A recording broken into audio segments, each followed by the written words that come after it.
The Assembly Trench by Sapper.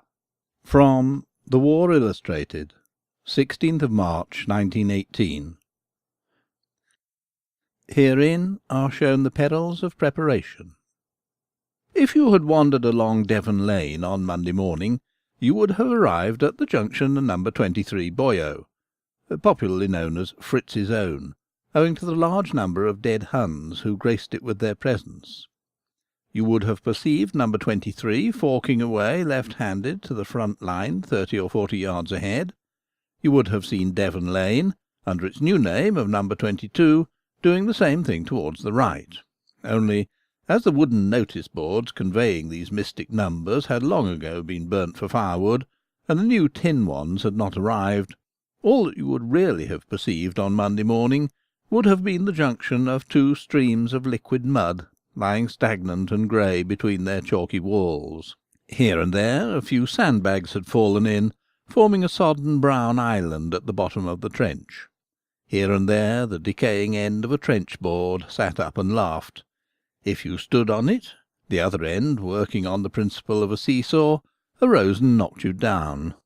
If you didn't stand on it, you drowned. Which all goes to show that it was an excellent spot to spend Monday morning. Firmly gripping his waders with both hands as he took each step, an officer ducked his way along the morass until he reached the junction. Arrived there, he leant against the side and carefully examined a trench map, which he produced from his pocket. Then once again he struggled on, up the right-hand branch of the fork. He went perhaps 20 yards, and then he stopped and cautiously peered over the side. His eyes searched the flat sea of dirt and desolation, in the hope of spotting some landmark which would serve him as a guide for the job that had to be done that night. But the quest was hopeless, and after a moment or two he felt in his pocket for his compass. Taking off his steel helmet, for no compass can be used with one on, he made a rapid calculation. "True bearing of the Valley Trench 120 degrees, he muttered. "Compass bearing 132. That will bring us near that little mound, and bing!" With the agility of a young lamb, the officer descended into the trench and replaced his tin hat. "Taking the air, Sapper?" said a voice behind him, and the maker of calculations turned to find the second in command of the battalion holding the line, grinning gently. "Methought I heard a little visitor up there." "Of course, James," returned the sapper in pained surprise. "If your snipers are so singularly rotten that they allow the Hun to interrupt me in my work, no one can blame me if the assembly trench is laid out wrong. Is this where we start from?" The Major thoughtfully filled his pipe. "A cheery trench to get a working party up at night," he continued. "Better to bring 'em up along the top. Our friend yonder will have calmed down by then." The sapper replaced his map. "But I'm thinking we'll have some casualties to-night." And of all casualties, perhaps the working party ones are the most unsatisfactory. In an attack, a man is up and doing, he's moving, and he has a chance of doing the killing himself. In a working party, when the men are wiring or digging, it's a different matter. They are shot at, and they cannot shoot back. They're killed, and they cannot kill back. And yet, without the working party, without the trenches where the other men later may assemble before an assault, the attack is bound to fail. The dull preparations out of the limelight are as important as the final job on the day. Such a little thing may cause such a big difference. A trench a few degrees out of the direction in which it should be, maybe throws out the direction of one wave of the assaulting troops, may bring them askew on to their objective, may cause disaster. It's the same all through. One battalion will gain its objective with 30 casualties, the one next to it with 600. And the reason is one machine gun in an unexpected place, or an officer's watch half a minute wrong. Mais c'est la guerre. "Go to your right, Sergeant Palmer. Get that tape 2 yards to your right." From Boyo 22 came the muttered orders to the NCO, who was standing on the top. Inside the boyo, with the compass laid carefully on the side to give the direction, stood the sapper officer. Glowing faintly in the darkness, the luminous patches on the lid of his instrument showed the bearing of 132 degrees, which marked the direction in which the assembly trench had to be dug. Before the infantry working party arrived, the white tracing tape, which showed them in the darkness what they had to do, must be stretched out along the ground. It marked the front of the trench, and on it the men would be extended at a distance of 2 yards.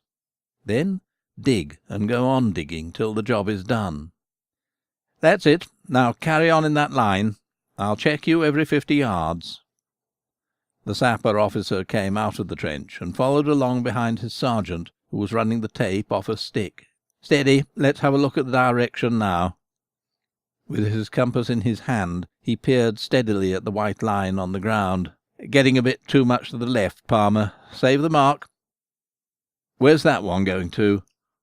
Both men watched with expert eyes the trail of sparks that shot up into the air from the German lines. It was the outward and visible sign of the rum jar, so called because of its likeness in appearance to that homely and delightful commodity. Except in appearance, however, the likeness was not great. The sparks continued for a while, and then disappeared as the abomination reached its highest point of flight and started to descend. You can't see it. That's the devil of it. You know it's there above you somewhere. You know that in about 2 seconds, according to friend Newton's inexorable rule, it will no longer be above you. You also know that 1 second after it has become sociable and returned out of the clouds, a great tearing explosion will shake the ground. Bits of metal will ping like lost souls through the night. A cloud of stifling fumes will hang like a pall for a while, a cloud which will gradually drift away on the faint night breeze. Moreover, it always happens, at the moment when you're waiting, that you remember the poor devil who inadvertently went to ground in the same hole as the rum jar, and who was finally identified by his boots. "It's short, I think, sir," said the sergeant. The officer did not answer. He was listening, waiting for the soft thud which would announce the arrival of the Hun's little message of love. Suddenly he heard it, ominously near. There was a faint swishing as the rum jar came down through the air, and then a squelching thud. As if actuated by a single string, the 2 men dived into a shell-hole and crouched, waiting. "It's near, sir." The sergeant just got out the words before it came. A shower of mud and water rained down on them, and the fumes drifting over left them coughing and spluttering. With a metallic ring, a lump of metal hit the officer on his hat, and then once more silence reigned. "Damned near, far too damned near. If they're going to send over many of those, Palmer, we're going to have quite a cheery time. Where was it exactly?" "Here, sir." The NCO's voice came to him out of the darkness. "It's cut the tape." Just one of the little things. Had they started from Boyo 22 a quarter of a minute after they did, that rum jar would have bagged a bigger quarry than a piece of white tracing tape. "Knot it together. We must be getting a move on, Palmer. The working party will be here soon." It was a quarter of an hour later, to be exact, that the 2 men retraced their footsteps along the tape towards Boyo 22. No more rum jars had come to disturb them. Only the great green flares had gone on continuously bobbing up into the night. From away to the south, where the horizon flickered and danced with the flashes of the guns, there came a ceaseless, monotonous rumble. But at Devon Lane all was peace. Everything was ready for the alteration of the landscape. Only the actual performers, who would prepare fresh vistas for the beholders on Tuesday morning, were absent. The sapper officer looked at his watch. "Very nicely timed, Palmer. I hope they're not late." To those who are wont to think of war as an occupation teeming with excitement, the digging of an assembly trench by a working party will probably seem a singularly flat entertainment. And in parenthesis one may say that it is the heartfelt wish of all the performers that it will prove so. Since work of that sort fills by far the greater part of the madness called war, and since the appetite for excitement of the death or glory type is more prevalent in stories than in reality, all that the average digger asks for is easy soil and a quick finish. But let us labour under no delusions. There is room during the night's work for enough excitement to satisfy the veriest glutton. And though the occupation would not thrill crowded houses at the movies if it were filmed, it can be jumpy. Deuced jumpy. Things do happen. Everything was peaceful in Devon Lane as the Sapper officer and his sergeant sat waiting for their working party. Occasionally, by the light of a very flare, the white tracing tape they had just laid out could be seen stretching away over the ground. No further rum jars had come to disturb the harmony of the evening, and except for the muttering of the guns away south, there was silence. Suddenly the metallic clang of a pick or shovel made the Sapper look up, and at the same moment a low voice hailed him. "Are you there, Sapper? The men are behind." There is something oddly mysterious watching a party filing past in the darkness. The occasional creak of equipment, the heavy breathing of the men, the sudden curse as someone slips, all tend to help the illusion that one is watching some sinister deed. They crowd on one out of the night, looming up in turn and disappearing again into the darkness. Now and again, as a flare lights up everything, the whole line becomes motionless. Crouching, rigid, each man waits, with the green light shining on his face. Away, right away, until one loses it in the night, runs the line of silent men. Just so many units, that's all, so many pawns in a great game. In a moment, when the darkness comes again, they will be passing on, these pawns. Once more they will have become dim shapes, squelching by. But just for that moment it's different. The human touch comes in. The man stooping beside one is an individual, not a pawn. Perhaps there's a smile on his face. Perhaps there's a curse on his lips. Perhaps he's a stockbroker. Perhaps he's a navvy. But whatever he is, whatever he looks like, for the moment he is not a shape. He's an individual, and he, that individual, may be the man to stop a stray bullet before the dawn. But then, for that matter, so may you. So what's the use of worrying anyway? Been quiet up to date? The officer in charge of the working party strolled slowly along the line of digging men with the Sapper. The chink of a pick on a stone, the soft fall of the excavated earth, the dim line of figures bending and heaving, silently and regularly, showed that the night's work had begun. "A rum jar unpleasingly close was the only excitement," returned the Sapper. "But there's plenty of time yet, so don't despair." "Gord lummy!" A hoarse voice from just in front of them made them stop, and they saw one of the men peering into the hole where he was digging. "Gord lummy, Herb, we've struck the blinking bag of nuts here." The information apparently left Herb cold. "What's the matter?" he demanded. "Got a Fritz?" "Not half I ain't. Damn me, ain't he a fair treat? Hidden treasure, ain't in it?" But the two officers had not waited for further explorations. With due attention to the direction of the wind, they faded away, and left the proud discoverer to his own devices. "How the devil," remarked the Sapper, "some of these fellows can stand it, I don't know. That Hun was guaranteed to make a Maltese goat unconscious at the range of a mile."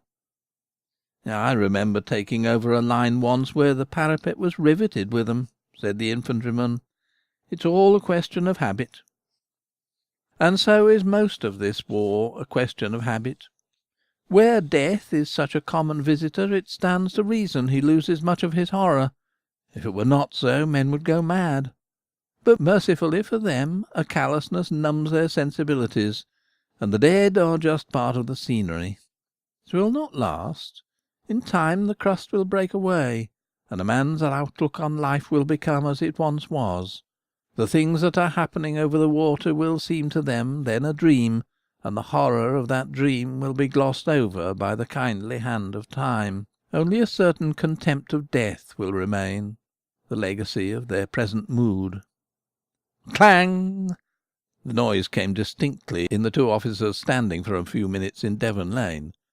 "That's it," said the infantryman irritably.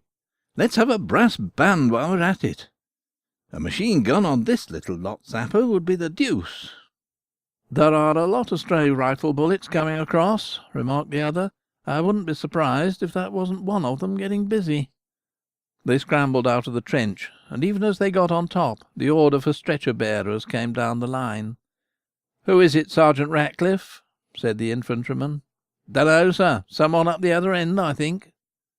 To be exact, it was Herb. There lies the impartiality of it all. It might have been the finder of the bag of nuts. It might have been any of the 200-odd men stretched out along the tape.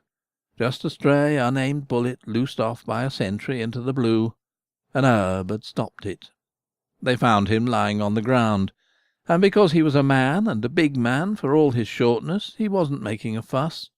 Just now and again he gave a little groan, and his feet drummed feebly on the ground. Around him there crouched 3 or 4 others who, with clumsy gentleness, were trying to make the passing easier. "Don't bunch, men." The infantryman's voice made them look up. "The stretcher-bearers are coming, so get on with your job." He knelt down beside the dying man. "Where were you hit, lad? They'll be here for you in a minute." "No use this time, sir. I blinking well copped it through the back." His voice was feeble, and as he finished speaking he groaned and moved weakly. "Lummy, and I was just due for leave."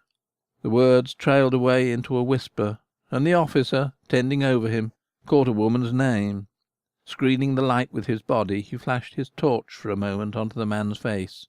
Then he stood up, and the sapper beside him saw him shake his head. "None so dusty, Liza. You weren't much to look at, but—" Once again he was silent. "It ain't fair, sir. It ain't fair, not altogether." "What isn't, lad?" The officer bent over him. "My cousin, sir. £10 a week, unmarried, blast him." 10 seconds later the stretcher-bearers arrived. But the soul of Herb had already started on the great journey, and if he went into the valley with an oath on his lips, maybe the judge is human. It ain't fair, not altogether. Such are the little thumbnail sketches of the game over the water. There are thousands similar, and yet each one is different, for each one is the tragedy of the individual to someone. The stretcher-bearers took him away, and later, in one of the military cemeteries behind the line, there will appear a cross, plain and unpretentious, number 1234, Private Herbert Musson, The Loamshires, R.I.P. But that is later. At present all that matters is that Herb has copped it, and the blinking trench has got to be finished. It's got to be used, that trench, in a few days. Men will have to sit there and wait. The shells will be screaming over them, the ground will be shaking. One of the showpieces of the war, beloved of the newspaper correspondent, will be about to start. And unless the trench has been finished, and finished correctly by the Herbs, the showpiece may fail. So that if you regard Herb as a pawn, the price is not great. Unfortunately, to Liza, he's an individual. And that is the tragedy of war. End of The Assembly Trench.